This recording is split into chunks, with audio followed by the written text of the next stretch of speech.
Entitled brother claimed our childhood home because I'm single, but he had no idea I already owned it, and his meltdown was priceless. The roots of our family dysfunction stretched back long before the house became a point of contention. Our parents, Margaret and Robert Thompson, were small-town high school sweethearts who married young and worked tirelessly to build a stable life. Dad was a high school history teacher, Mom a part-time librarian, and they embodied the kind of middle-class resilience that defined their generation. Jake was always different from the start. As the firstborn and only son, he was pampered and excused for behaviors that would have never been tolerated had I done the same. While I was expected to bring home straight A's and help around the house, Jake was given endless mulligans. Failed a class? Boys will be boys. Lost yet another job? He's just finding himself. My parents' well-intentioned love had inadvertently created a monster of entitlement. I remember distinctly the day Jake was supposed to go to college. Instead of attending the local state university on the scholarship he'd been awarded, he decided to take a year off, a year that turned into a decade of sporadic employment and constant financial dependence. He worked odd jobs, 3 months as a car salesman, a brief stint as a bartender, a few weeks as a construction worker. Each job ended the same way, with Jake claiming the workplace was unfair, the boss was unreasonable, or the work was beneath his talents. Our parents enabled this behavior, constantly bailing him out of financial troubles. They paid his rent during unemployment stretches, covered his car payments, and even paid off credit card debts that seemed to accumulate with magical regularity. I watched this pattern with increasing frustration, knowing that every dollar spent on Jake was a dollar taken away from their own retirement and security. My path was different. From a young age, I was driven and focused. While Jake was sleeping until noon, I was studying, participating in science clubs, and working part-time jobs. I earned a full scholarship to a top engineering program, graduated with honors, and quickly climbed the corporate ladder in the tech industry. My success seemed to irritate Jake more than inspire him. The conversation about the house happened on a crisp autumn evening 3 years before our parents passed. Dad had called me over, looking more serious than I'd ever seen him. Mom sat beside him, her hands nervously folding and unfolding a kitchen towel. "Sarah," Dad began, "we need to talk about the future of the family home." They explained their concerns about Jake's financial instability. "We love your brother," Mom said, her voice tinged with both love and frustration, "but we can't trust him with the most significant asset we've built." The plan was meticulously crafted.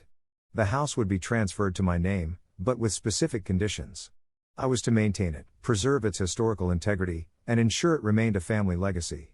In return, I would continue to support Jake financially to a reasonable degree, giving him a safety net without complete financial autonomy.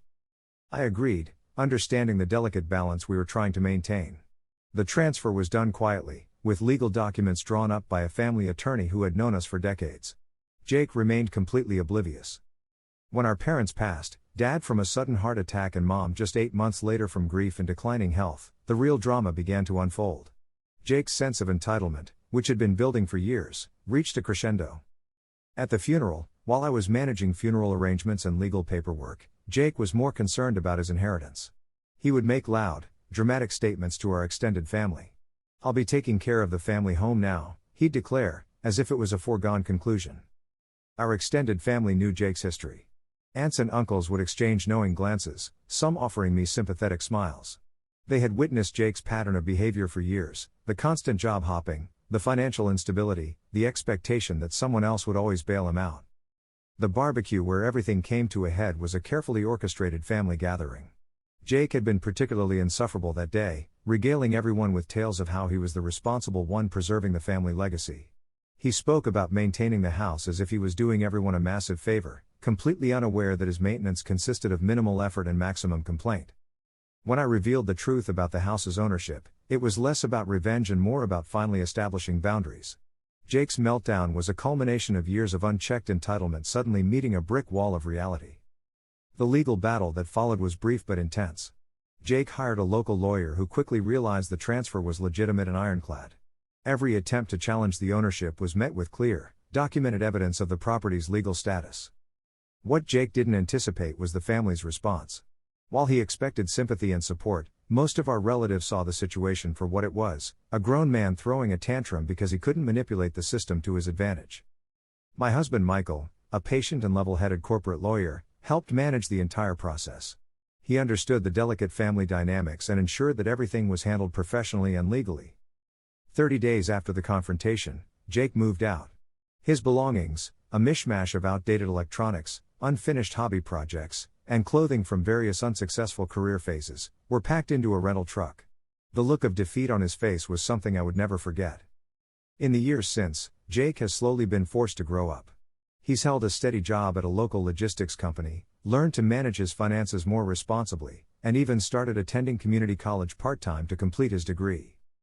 The house, meanwhile, has become a sanctuary. I've restored it, maintaining the original craftsman details our grandparents first installed. Family photos line the walls, a testament to our complex but enduring family history. My own children now play in the same rooms where Jake and I grew up, creating new memories while respecting the old. Our relationship remains distant but not entirely broken. Jake occasionally visits, more humble and self-aware than before. The entitlement hasn't completely disappeared, but it has been significantly tempered by the harsh lessons of reality. Some might see my actions as cold or calculated. But sometimes, love isn't about enabling destructive behavior, it's about creating boundaries that force growth and self-reflection. In the end, the house was never just about a piece of property. It was about legacy, responsibility, and the sometimes painful process of growing up. 5 years later, an unexpected redemption. I never expected to be writing this update. Life has a way of surprising you when you least anticipate it, and our family's story has taken a turn that I'm still processing. After the dramatic confrontation about the house and Jake's subsequent move out, our relationship remained frozen in a state of cold détente. We would exchange perfunctory texts on birthdays, attend family gatherings with a carefully maintained politeness, but the deep wounds remained unhealed.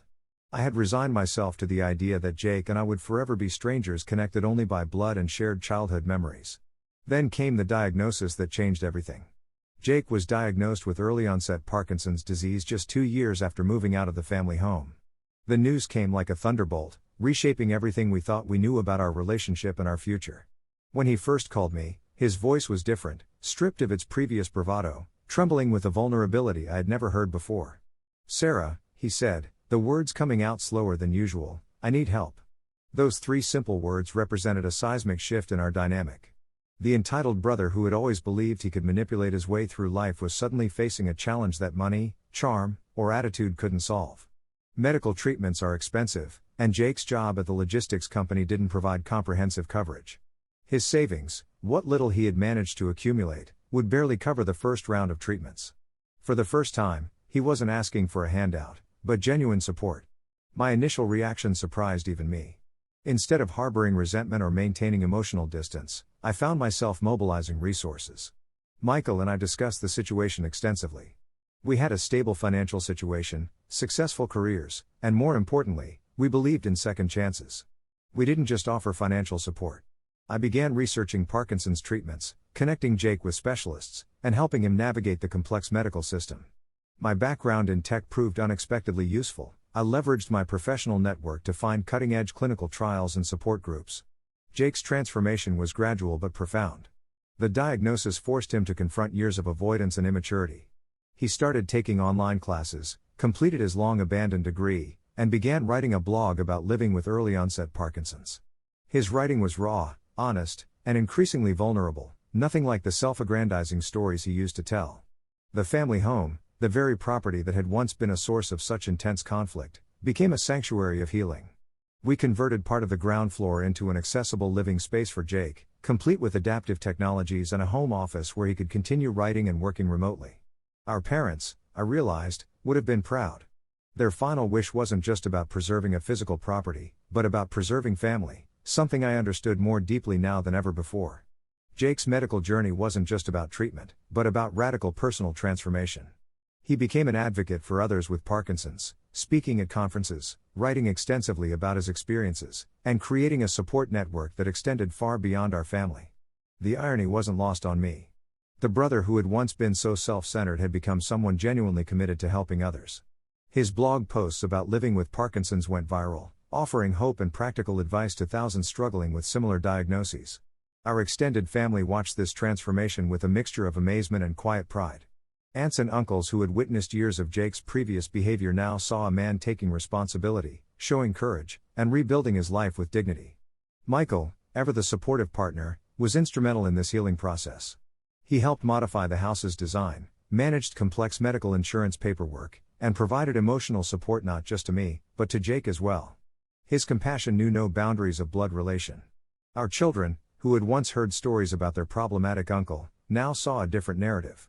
They witnessed firsthand what true family support looks like, not unconditional enabling, but compassionate accountability. Jake's medical challenges forced both of us to confront our past wounds.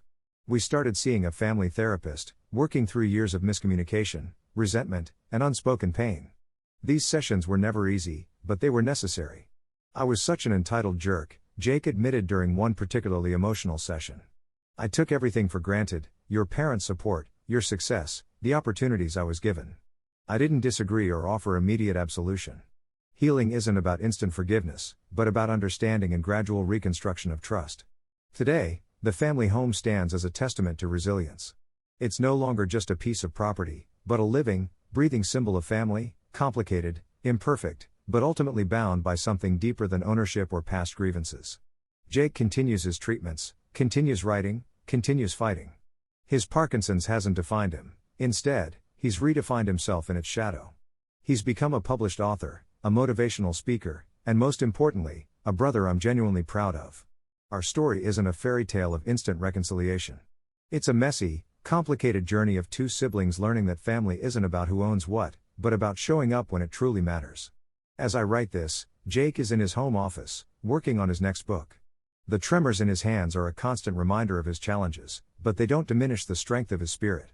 Outside, my children are playing in the yard, the same yard where we grew up, where our conflicts once seemed insurmountable. Life, I've learned, is rarely about winning. It's about understanding, growing, and sometimes, allowing space for unexpected redemption.